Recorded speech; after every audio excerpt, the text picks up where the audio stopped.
আমি খাইতাম, ঘুমাইতাম, মোবাইল টিপতাম আর মাঝে মাঝে ক্যাম্পাসে যাইতাম আর কি।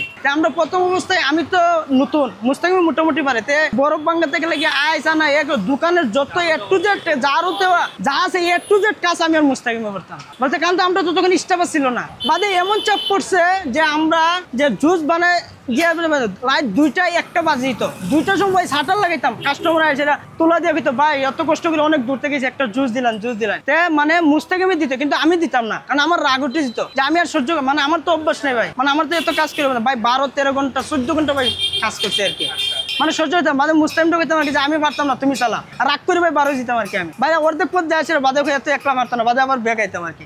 আলহামদুলিল্লাহ এখন তো অনেক ভালো লাগে, কারণ আমি তো প্রথমত অবস্থা পারতাম না।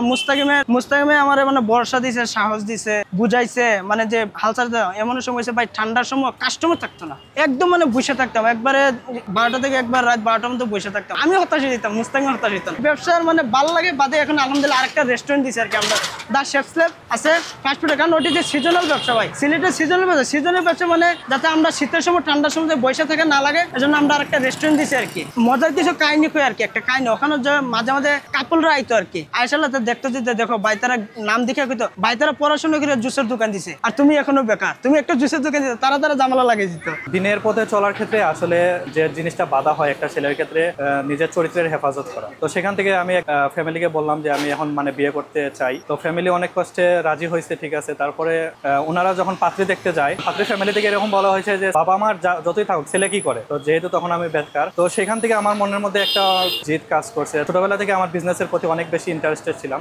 সেখান থেকে আমি ভাবলাম যে কিছু একটা করব বিজনেসে। তো আমি চাইছি যে মানুষকে মানে হেলদি কিছু খাওয়ানোর জন্য। তো আমি ভাবলাম যে জুসের একটা দোকান দেওয়া যায় কিনা।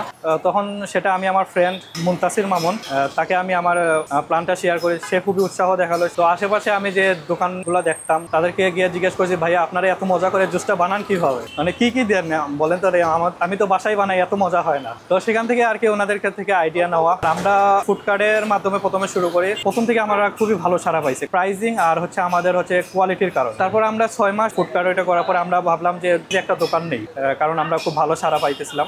প্রায় 2-3 মাস পর আর কি আমি ফ্যামিলিকে জানাই না, ফ্যামিলি কোনোভাবে হয়তো ফেসবুকের মাধ্যমে জানতে পারছে, কারণ আমাদের এখানে অনেক আর কি রিভিউ, মানে ফুড ব্লগার বা রিভিউ এরকম টাইপ অনেক কিছু আসার পরে ফেসবুকের মাধ্যমে বাবা মা জানতে পারছে যে আমরা আসলে এরকম কিছু দিছি। তারপর ফ্যামিলি জানার পরে একটু প্রথমে বকাঝকা করছে, তারপরে বোঝানোর পরে ওনারা আর কি বুঝছে আসলে কোনো কাজই ছোট না। আর যত বড় বড় বিজনেসম্যানই বলেন, তারা প্রথমেই ছোট থেকে শুরু করছে। তো আমরাও ওই ছোট থেকে শুরু করছি। আমার বাবা যেহেতু একটা বড় বিজনেসম্যান, আমি যদি চাইতাম যে বাবার বিজনেসটাই করতাম, তখন ওইটার মানে মনের ভেতরে একটা মানে পাওয়া যেত না। আমি চাইছি যে একদম ছোট থেকে আমি এক বড় কিছু করব। আলহামদুলিল্লাহ এই দোকানের বয়সটি 21 মাস চলতেছে। 21 মাসে আমাদের 2টা দোকান হয়েছে, 2টা দোকানে 6 জন স্টাফ আমার। তো 6 জন স্টাফে মোটামুটি আমি প্রায় 60 থেকে 70 হাজার টাকা তাদেরকে বেতন দিচ্ছি।